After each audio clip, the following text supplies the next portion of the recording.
Hello friends, वाष्पोत्सर्जन दर मापने के लिए हम पोटोमीटर मेथड में से फार्मर पोटोमीटर के सहायता से रेट ऑफ ट्रांसपीरेशन की गणना करेंगे। तो आइए देखते हैं फार्मर पोटोमीटर की सहायता से हम किस प्रकार रेट ऑफ ट्रांसपीरेशन प्रयोग को करेंगे। तो लेबोरेटरी में इस तरह से एक चौड़े मुंह वाला बॉटल जिसमें 3 जगह से छिद्र होगा और जिस पौधे का हमको रेट ऑफ ट्रांसपीरेशन ज्ञात करना है उस पौधे का स्टेम हम ले लेते हैं और उस स्टेम को इस ऑपरेटर्स में इस प्रकार हम सेट करते हैं जैसे कि पिक्चर में दिखाया गया है। तो आइए देखते हैं इस एक्सपेरिमेंट को किस तरह हम करेंगे। सेकंड हम इसमें देखेंगे फार्मर का पोटोमीटर। तो आइए देखते हैं हम measurement of transpiration by the farmer potometer.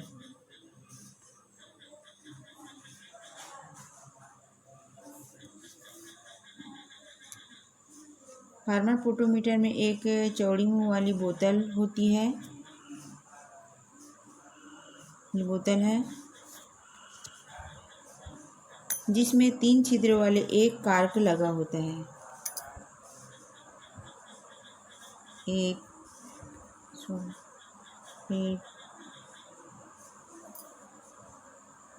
2 3।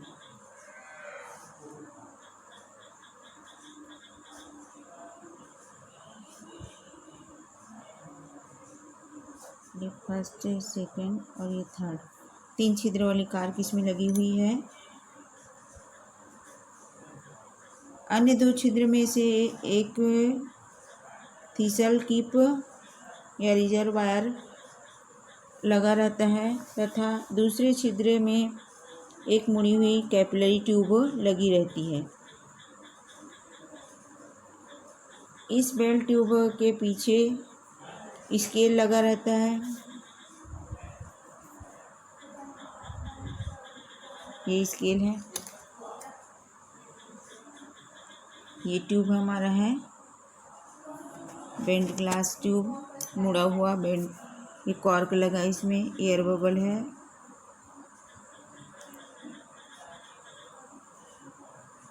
Water reserve है, यहाँ पर स्टॉपर लगा हुआ है, प्लांट जिसको हमको निकालना है। यहाँ पर वाटर भरा हुआ है। अब देखते हैं हम थीसल कीप के आधार पर एक स्टॉपर लगा रहता है। संपूर्ण उपकरण को जल से भर कर उसे प्रकाश में रख देते हैं। जल भरने से पहले जो बेल ट्यूब में हवा का एक बुलबुला एयर बबल, ये एयर बबल है, एयर बबल प्रविष्ट करा देते हैं तथा ट्यूब के खुले सिरे को बीकर में रख कर जल में डुबा कर रख देते हैं। ये बीकर है जिसमें हम, ये जल भरा हुआ है, इसमें बीकर में हम उस एक हिस्से को डुबाकर रख देते हैं। कुछ समय के लिए हम इसे ऐसे ही छोड़ देते हैं। बेल्ट ट्यूब में प्रवेश बुलबुला जो आगे बढ़ने लगता है। बुलबुले के द्वारा चली गई दूरी को हम स्केल की सहायता से ज्ञात कर लेते हैं। ये जो एयर बबल है, यहाँ पर जो एयर बबल दिख रहा है वो रेट ऑफ ट्रांसपीरेशन की घटना जब प्रारंभ होती है तो ये बुलबुला जो है खिसकने लगता है। अब कितना ये आगे गया है उसको हम नोट कर लेते हैं। हवा के बुलबुले द्वारा तय की गई दूरी ही पौधे द्वारा वाष्पीकृत जल की मात्रा के बराबर होता है। जितनी दूरी ये बुलबुला आगे गई है उतना ही प्लांट का वाष्पीकरण की प्रक्रिया वो हम नोट करते हैं। इस प्रकार measurement of transpiration by the farmer potometer. Farmer नामक साइंटिस्ट ने इस पोटोमीटर की सहायता से रेट ऑफ ट्रांसपीरेशन को मेज़र किया, कैलकुलेट किया था, इसलिए इसे उसके नाम पर हम इस ऑपरेटर्स को उसी के नाम पे अध्ययन करते हैं। पौधों में वाष्पोत्सर्जन की दर ज्ञात करने के लिए डार्विन पोटोमीटर का हम यहाँ पर की सहायता से यहाँ पर हम करेंगे। तो पोटोमीटर कांच की निर्मित एक उपकरण है जिसकी सहायता से हम वाष्पोत्सर्जन की दर का मापन करते हैं, अर्थात पौधों के द्वारा एक इकाई समय में जल की वाष्पन के रूप में हुई हानि का हम मापन इसकी सहायता से हम करते हैं। तो आइए देखते हैं कि डार्विन का पोटोमीटर यह एक कांच की एक ऐसी नली का बना होता है जिसके पार्श्व में भी पाइप की एक भुजा संलग्न रहती है। दोनों भुजाओं का ऊपरी भाग में हम देख रहे हैं एक साथ मिलाकर ये अंग्रेजी के यू अक्षर के समान ही यहाँ पर दिखाई दे रहा है, जैसे कि चित्र में ये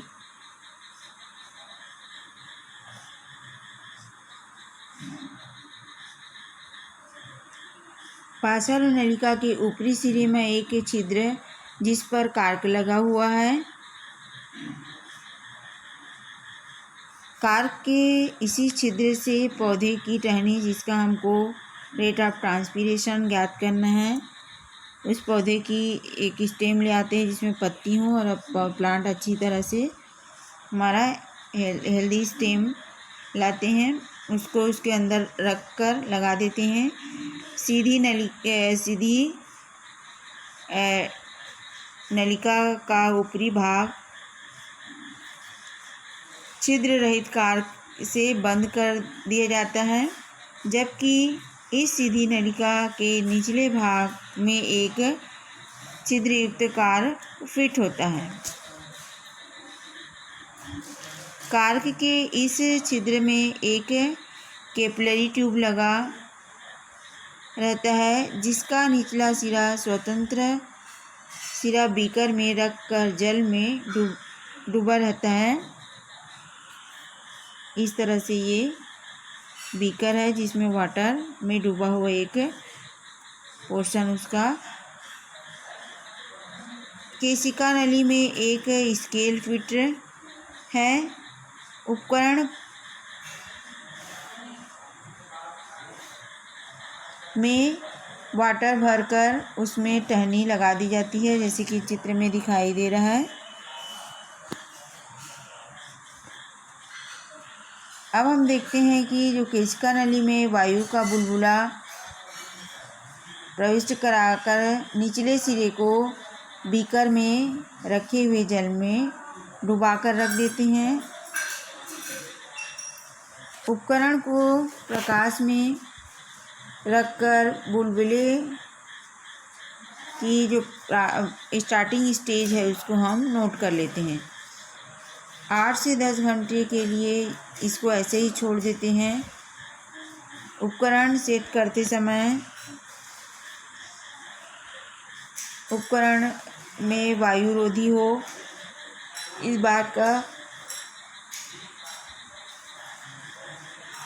ध्यान रखते हैं। समय जब पूर्ण हो जाता है तब बुलबुले की स्थिति ज्ञात करके वाष्पोत्सर्जन की दर को हम नोट कर लेते हैं।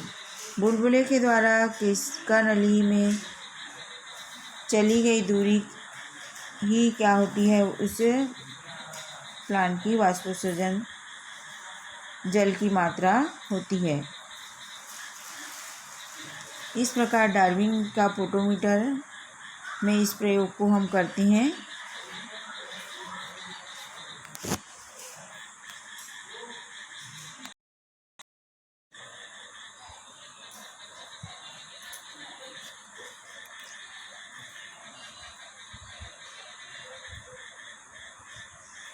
Comparison of transpiration from the two surface of a leaf. पत्ती की दोनों सतह में होने वाली वाष्पोत्सर्जन की तुलना हम इस प्रयोग के माध्यम से करेंगे। तो देखेंगे कि पत्ती की दोनों सतहों के द्वारा होने वाली वाष्पोत्सर्जन दर की तुलना का अध्ययन करने के लिए हम इस विधि का उपयोग करेंगे। इसमें देखेंगे, फर्स्ट देखेंगे कोबाल्ट क्लोराइड पेपर विधि।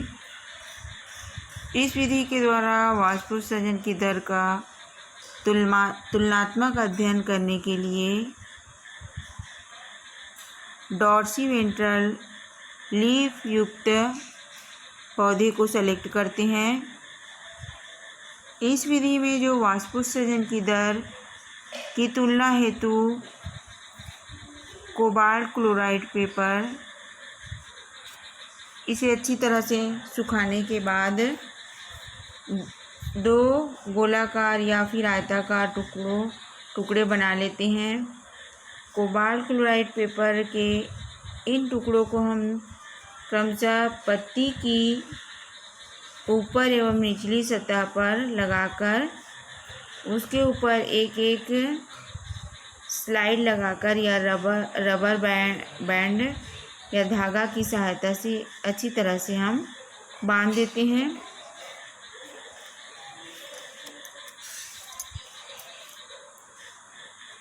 इस तरह से slide rubber band cobalt chloride paper को दोनों तरफ से हम पत्ती में लगाकर उसको अच्छे से रबर से हम बांध दिए।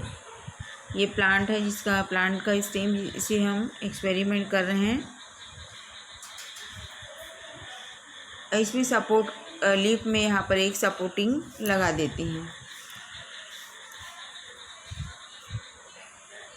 अब जो इस तरह से हम करने के बाद पूरे ऑपरेटर्स को, जैसे कि पिक्चर में हम सेट है वैसे हम सेट करके कुछ घंटों के लिए इसे ऐसे ही बिना डिस्टर्ब करे धूप में छोड़ देते हैं। फिर कुछ समय बाद हम देखते हैं कि पत्ती की जो दोनों सतह पर लगाए गए जो कोबाल्ट क्लोराइड पेपर के टुकड़े का और उसको देखते हैं हम, जो कोबाल्ट क्लोराइड लगाए हुए हैं पत्तियों पर के टुकड़े, ये जो टुकड़ा है इसका हम अवलोकन जब करते हैं तो हम देखते हैं कि पत्ती की निचली सतह पर लगाया गया पेपर जो है पिंक कलर और ऊपर की सतह पर लगाया गया पेपर जो हल्के पिंक रंग का हो जाता है। इसका कारण यह है कि कोबाल्ट क्लोराइड पेपर की जो हाइड्रेशन होता है, निचली सतह पर लगाए गए पेपर जो होती हैं वो पिंक, इस बात की पुष्टि करता है कि पत्ती का निचली सतह से वाष्पोत्सर्जन अधिक हुआ है।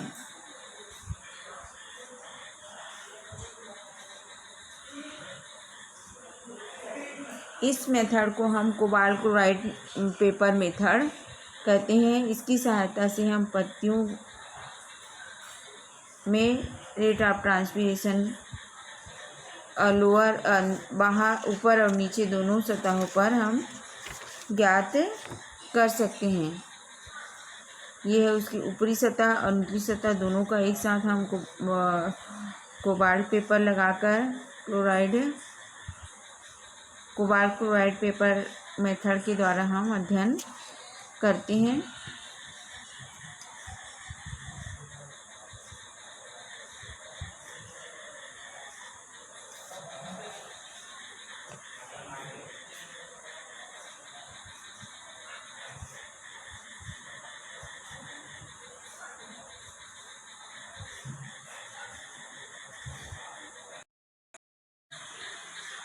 हम उसे इस तरह से सेट कर लेते हैं। इस विधि में देखते हैं पत्ती की ऊपरी एवं निचली सतह से होने वाली वाष्पोत्सर्जन की दर की तुलना करने के लिए 2 सकरे एवं लंबे बेल जारों का उपयोग करते हैं हम। कांच का बना एक बोतल होता है। वाष्पोत्सर्जन की दर की तुलना करने के लिए सबसे पहले दोनों बेल जारों को हम इस तरह से स्टैंड में फिट करके इनके मध्य में गमले लगे पौधे, गमले में जो पूर्णतः हेल्दी पौधे जो अच्छे से वाटर को एब्जॉर्ब किया हुआ है, मध्य में गमले में लगे पौधे को एक पत्ती लगा दी जाती है। दोनों बेल जारों के अंदर एक छोटी टेस्ट ट्यूब में निर्जलित कोबाल्ट क्लोराइड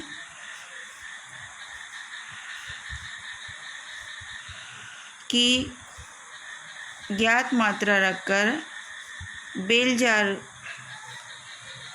के जो स्वतंत्र सिरे होते हैं उसमें 1-1 मैनोमीटर फिट कर देते हैं, जैसे कि चित्र में दिखाया गया है।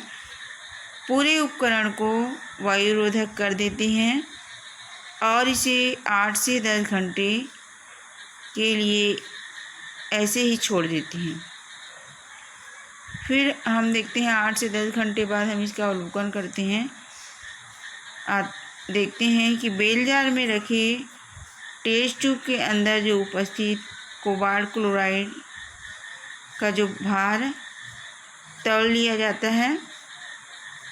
पूर्व एवं बाद में लिए गए भारों की तुलना करने के बाद इसे ज्ञात होता है कि नीचे वाले बेल जार में रखे कोबाल्ट क्लोराइड के ऊपर में अधिक वृद्धि होती है। इसका मुख्य कारण पत्ती की निचली सतह से अधिक मात्रा में वाष्पोत्सर्जन जल का कोबाल्ट क्लोराइड के द्वारा अवशोषित होना होता है। इस प्रकार इस प्रयोग से सिद्ध होता है कि पत्ती की निचली सतह से वाष्पोत्सर्जन अधिक होता है। से बेल जार विधि के द्वारा हम रेट ऑफ ट्रांसपीरेशन